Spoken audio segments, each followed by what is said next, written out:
Hello दोस्तों, राजा GS research centre में आपका स्वागत है।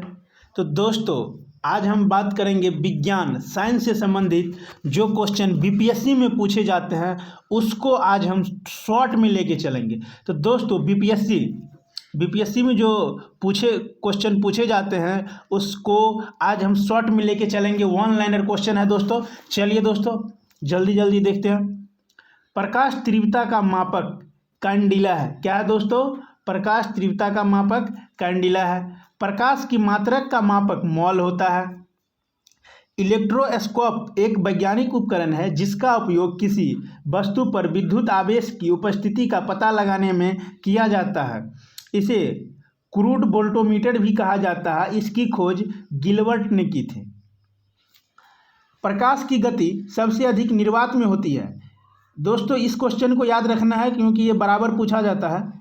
प्रकाश की गति सबसे अधिक निर्वात में होती है जबकि सबसे कम ठोस में और हीरा में, ठोस या हीरा में निर्वात में प्रकाश की गति 3 × 10⁸ मीटर प्रति सेकेंड होता है। 3 × 10⁸ मीटर प्रति सेकेंड होता है। क्या होता है दोस्तों? निर्वात में प्रकाश की गति 3 × 10⁸ मीटर प्रति सेकेंड होता है। चलिए दोस्तों, अब चांदी विद्युत का सबसे अधिक सुचालक होता है क्योंकि इसमें अधिक संख्या में मुक्त इलेक्ट्रॉन होते हैं। रेडियोधर्मी पदार्थ के परमाणु में क्षय प्राकृतिक रूप से होता है। विकिरण एक शुद्ध ऊर्जा है जिसमें कोई मात्रा नहीं होता है। विकिरण के इस रूप को विद्युत चुंबकीय विकिरण कहते हैं। लेजर, जिसका पूरा नाम विकिरण के द्वारा उद्दीपित उत्सर्जन द्वारा प्रकाश प्रबंधन है। लेजर विद्युत चुंबकीय विकिरण के उत्तेजित उत्सर्जन के आधार पर ऑप्टिकल एम्प्लीफिकेशन के वैज्ञानिक सिद्धांत पर आधारित होता है। लेजर की खोज गॉर्डन गोल्ड के द्वारा की गई। ध्यान रखना है दोस्तों, लेजर की खोज गॉर्डन गोल्ड के द्वारा की गई।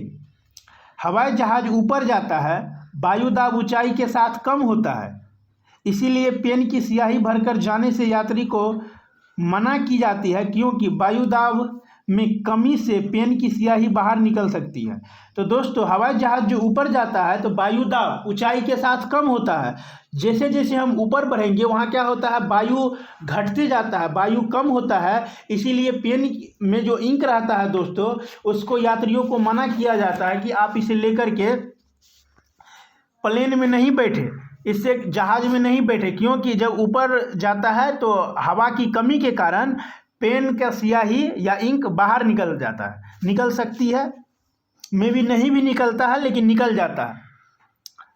तो इसको ध्यान रखना है कि इसीलिए वो जितना ऊपर जाएंगे उतना वायु दाब कम होगा। तो इसीलिए यात्री को पेन ले जाने से जहाज में मना किया जाता है। न्यूक्लियस में प्रोटॉन और न्यूट्रॉन होते हैं जिसकी खोज चैडविक ने किया था। भोजन पकाना रासायनिक परिवर्तन है। ध्यान रखना है दोस्तों, भोजन को जो पकाते हैं वो रासायनिक परिवर्तन है। बर्फ का पिघलना, पानी में शक्कर घोलना, मोम का पिघलना भौतिक परिवर्तन है। तो दोस्तों, भोजन का पकाना रासायनिक परिवर्तन है जिसको हम एक बार बना लिए और उसको दोबारा हम परिवर्तन करके पुनः उसी चीज़ को हम नहीं बना सकते हैं एक बार बनाने के बाद। भौतिक परिवर्तन देखिए दोस्तों, जैसे शक्कर घोलना, मोम का पिघलना, जैसे कि हम फिर मोमबत्ती जैसे पिघल गया तो उसको दोबारा हम मोमबत्ती बना सकते हैं। तो इसी तरह याद रखना है कि ये हो गया भौतिक परिवर्तन जिसको हम दोबारा उपयोग में ला सकते हैं। अब जानेंगे पृथ्वी के पपरपट्टी में, भूपरपट्टी में, यहाँ दोस्तों भूपरपट्टी होगा। पृथ्वी के भूपरपट्टी में सबसे अधिक ऑक्सीजन सिलिकॉन, एल्यूमिनियम प्रथम, द्वितीय और तृतीय क्रम में पाई जाती है। ध्यान रखना है दोस्तों, पृथ्वी के भूपरपट्टी में सबसे अधिक ऑक्सीजन सिलिकॉन, एल्यूमिनियम प्रथम, द्वितीय और तृतीय क्रम में पाई जाती हैं। पटाखे में रंग लाने के लिए मेटल सॉल्ट का प्रयोग किया जाता है। तो दोस्तों, पटाखे जो फोड़ते हैं उसमें जो रंग दिखाई देता है, उसमें जो जिस कारण से रंग दिखाई देता है उसमें हम मेटल सॉल्ट का प्रयोग करते हैं।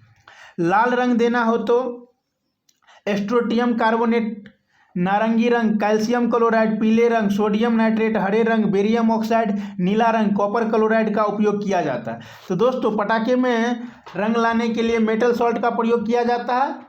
तो यहाँ लिखा हुआ है कि किस में कैसे किया जाता है। अब देखना है दोस्तों, बैगनी रंग के पटाखे बनाने के लिए एस्ट्रोटियम और कॉपर का मिश्रण का उपयोग किया जाता है। डेक्सट्रीन का उपयोग स्टार्च के रूप में किया जाता है। पोटेशियम नाइट्रेट और सल्फर का इस्तेमाल पटाखों को जलाने के लिए किया जाता है। लाफिंग गैस का रासायनिक नाम नाइट्रस ऑक्साइड है। इसका उपयोग प्रोनोदक पैकिंग और एनेस्थेसिया में किया जाता है।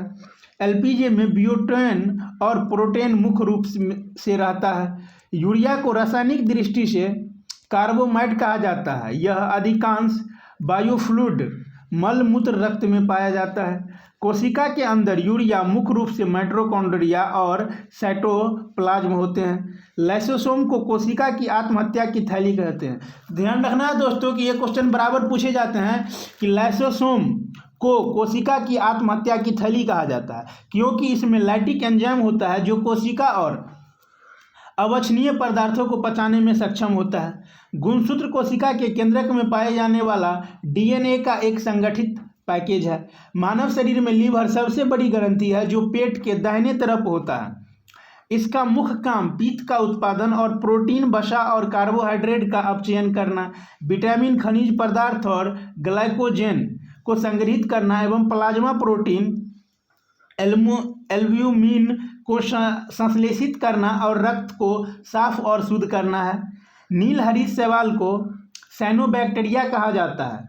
पृथ्वी पर यह सबसे पुरानी जीव है। जीन जीवित जीवों को वंशानुगत इकाई है। सेंट्रोमोर्स केवल जंतु कोशिकाओं में पाया जाता है। यह कोशिका विभाजन में भाग लेता है और स्पिंडल तंतु के निर्माण में मदद करता है। राइबोसोम राइबोन्यूक्लिक एसिड आरएनए से बना होता है। यह प्रोटीन ट्रांसलेशन में भाग लेता है। तो ध्यान रखना है दोस्तों कि राइबोसोम राइबोन्यूक्लिक एसिड आरएनए से बना होता है। यह प्रोटीन ट्रांसलेशन में भाग लेता है। माइटोकॉन्ड्रिया कोशिकीय शोषण हेतु शोषण का स्थल है। यह ऊर्जा से भरपूर यौगिकों को संश्लेषित करता है। इसे कोशिका के शक्तिगिरी के रूप में जाना जाता है। तो दोस्तों, आज मैंने साइंस के महत्वपूर्ण कुछ वन लाइनर क्वेश्चन को किए।